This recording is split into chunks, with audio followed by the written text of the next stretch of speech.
And there's a wave coming through, unfortunately, through New Zealand and just recently through stats we're getting from the government, and that is eating disorders. It's going to come through predominantly the white community, men, boys and girls. But the harsh reality is that we're just losing too many kids, right? We are, and it's unacceptable that we are in a position that we are in such an amazing country.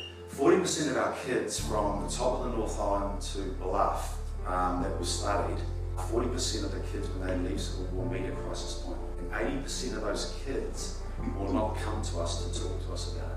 With parents being so stressed and they come back and they say, why haven't you done this? Why didn't you pass this? You should be doing that, more directive, instead of listening to the kids.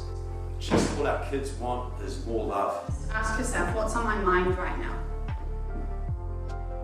How many thoughts have you got racing around in your head? Because words are just words sometimes, you know. Sometimes all they want to do is be with you. Most of the kids I've worked with, teenagers I've worked with, broke down in tears the first time I looked them in the eye. And they're people you would, on the surface, think are totally fine. Because even for you now, you noticed, how do I naturally start my conversations? And then you get into that comparison thing of, oh, my kid's better than her kid, but you're not going to say it out loud, you're just thinking. Okay? Here's a challenge for you when you leave this room. Instead of asking or chatting with your parent friends about the latest child-related dramas, instead of it, ask them, what have your kids taught you about yourself lately? How are you showing up to parenting right now? Or, what are you doing to help or work on yourself at the moment? And see how quickly your circles shift or change. Who drops off?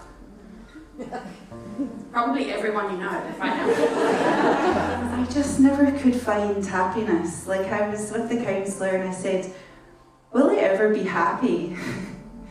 And he said, well, Amy, that's up to you. That hit me. I was like, what, you don't have a pill for this? Or you can't solve this for me? Like, I have to do the work. They're learning from us, and whatever path they choose, they are going to pick up on what we do and how we treat ourselves.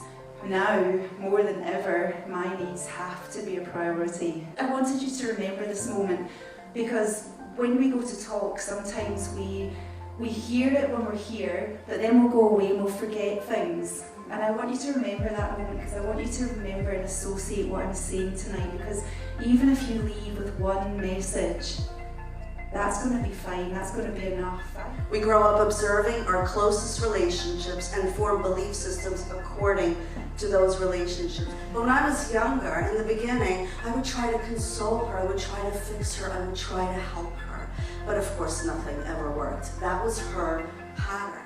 The way that I did grow up is that I believed what I picked up. I didn't believe that I had any control about life. I got older, married my beautiful husband that's sitting here, thank you, and started to have babies, and that's when all that need for control began to come out of me. And I always say, watch those that fit in the box. They are holding on to a lot. It's that in our chaos is where we learn the most. But these words are so powerful. I see you, I hear you, how can I help you? Who'd like to share?